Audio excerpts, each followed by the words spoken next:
Hello friends, welcome to my channel. Rajendra Prasad ఆత్మహత్య చేసుకోలేదని ఎవరో చంపాలని చూశారని పోలీసులు చెప్పిన విషయము అవని అక్షయ్ ఇంటికొచ్చి చెప్తారు. వాళ్ళెవరో తెలిస్తే వాళ్ళను నడి రోడ్డు మీద నిల్చోబెట్టి ముక్కలు ముక్కలుగా నరుకుతాను అని కమల్ కోపంగా గట్టిగా అరుస్తాడు. ఇంతలో ఒక అతను వచ్చి, నేను మీ ఫామ్ హౌస్ కేర్ టేకర్నని, మీరు వెళ్ళిపోయిన తర్వాత ఫామ్ హౌస్ దగ్గర కొన్ని డాక్యుమెంట్స్ దొరికాయని డాక్యుమెంట్స్ను తెచ్చిస్తాడు. అందులో రాజేంద్ర ప్రసాద్ అవనికి 80% ఆస్తిని రాసిచ్చినట్లు ఉంటుంది.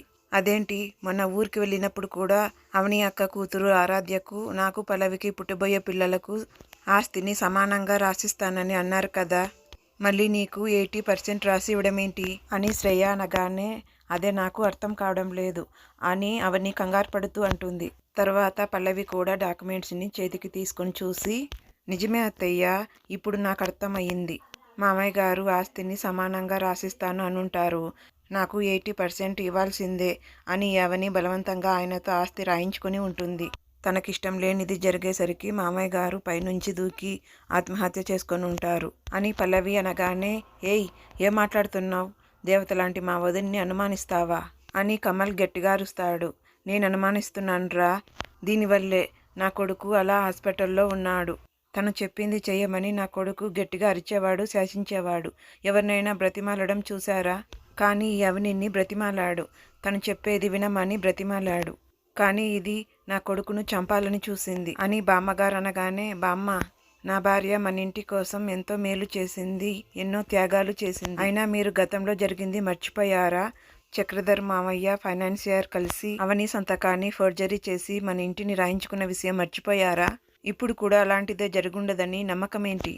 ఈ సంతకం విషయం కూడా నేను తెలిచేస్తాను.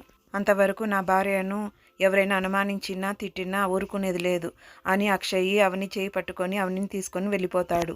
తర్వాత అవని బాధపడుతూ ఉంటే అక్షయ్ వచ్చి, ఆ దేవుడే నీ గురించి చెడ్డగా చెప్పినా నేను నమ్మను అని అక్షయ్ చెప్తాడు.